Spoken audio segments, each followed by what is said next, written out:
আচমকাই অসুস্থ হয়ে হাসপাতালে ভর্তি হয়েছিলেন বর্ষিয়ান ভারতীয় সঙ্গীত শিল্পী আশা ভোসলে। শনিবার মুম্বাইয়ের ব্রিজ ক্যান্ডি হাসপাতালে ভর্তি করানো হয়েছিল তাকে। ভারতীয় সংবাদ মাধ্যমগুলো জানিয়েছিল কার্ডিয়াক অ্যারেস্ট হয়েছে তার অবস্থা ছিল সংকটাপন্ন। এমার্জেন্সি ইউনিটে চিকিৎসা চলছিল।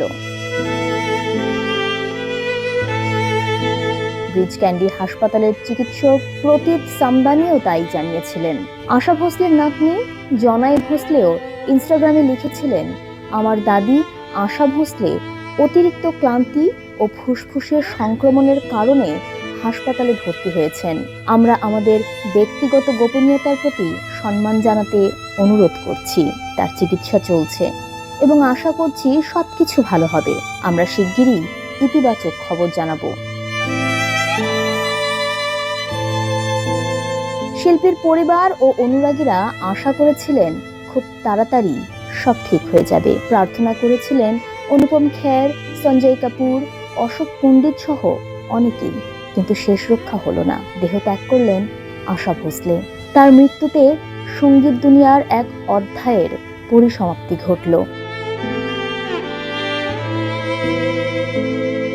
ভারতীয় সঙ্গীতের অন্যতম আইকনিক ও বহুমুখী প্লেব্যাক গায়িকা হিসেবে সুপরিচিত আশা ভোসলে ৮ দশকের বেশি দীর্ঘ ক্যারিয়ারে তিনি একাধিক ভারতীয় ভাষার পাশাপাশি বিভিন্ন বিদেশি ভাষাতেও হাজার হাজার গান রেকর্ড করেছেন। শাস্ত্রীয়, লোকসঙ্গীত, পপ থেকে গজল, বিভিন্ন ধারার সঙ্গীতে তার অসাধারণ মানিয়ে নেওয়ার ক্ষমতা তাকে অনন্য উচ্চতায় পৌঁছে দিয়েছিল।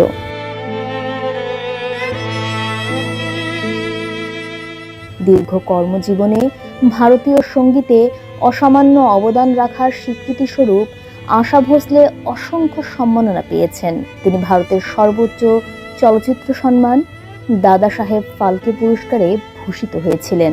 একই সাথে পদ্মভূষণও অর্জন করেছিলেন।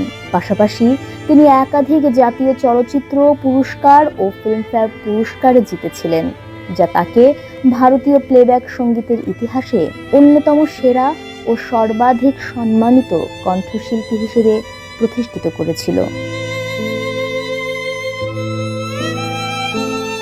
বেশ কিছুদিন আগে couple of things with RJ Anmol and Amrita রাওয়ের পডকাস্টে এসে সুরকার স্বামী আর.ডি. বর্মনকে নিয়ে নানা কথা বলেছিলেন আশা। সেখানেই মঞ্চে গান গাওয়ার সময় মানসিক চাপের কথাও সামনে এনেছিলেন তিনি। তার কথায় স্টুডিওতে একজন সঙ্গীত পরিচালক উপস্থিত থাকেন। তার থাকায় সবকিছু সহজ হয়ে যায়। তবে মঞ্চে তিনি থাকেন না। মঞ্চে আবেগ পুরো বিষয়টা দখল করে রাখে। গলা আটকে যায়, কণ্ঠস্বর কাঁপে, স্মৃতিগুলো ভেসে আসে। সেই রাতগুলো, সেই চিঠিগুলো, বালিশের কাছে রাখা গোলাপগুলো। ভোসলে তার সবচেয়ে বড় ইচ্ছেটার কথাও সবার সাথে ভাগ করে নিয়েছিলেন। তিনি বলেছিলেন, একজন মায়ের ইচ্ছে কি? তার সন্তানেরা ভালো থাকুক। একজন ঠাকুরমার ইচ্ছে তার নাতি নাতনিরা সুখে থাকুক। একজন সঙ্গীত শিল্পী হিসেবে এখন আমার একমাত্র ইচ্ছে হলো আমি যেন গান গাইতে গাইতেই মারা যাই। আমার শেখার মতো আর কিছুই বাকি নেই। আমি আমার পুরো জীবন গেয়েছি। আমি মাত্র 3 বছর বয়স থেকে শাস্ত্রীয় সঙ্গীত শেখা শুরু করি। প্লেব্যাক করছি 82 বছর হয়ে গেল। আর এখন ইচ্ছে হলো আমি গাইতে গাইতে মরতে চাই। এটাই আমাকে সবচেয়ে সুখী করবে।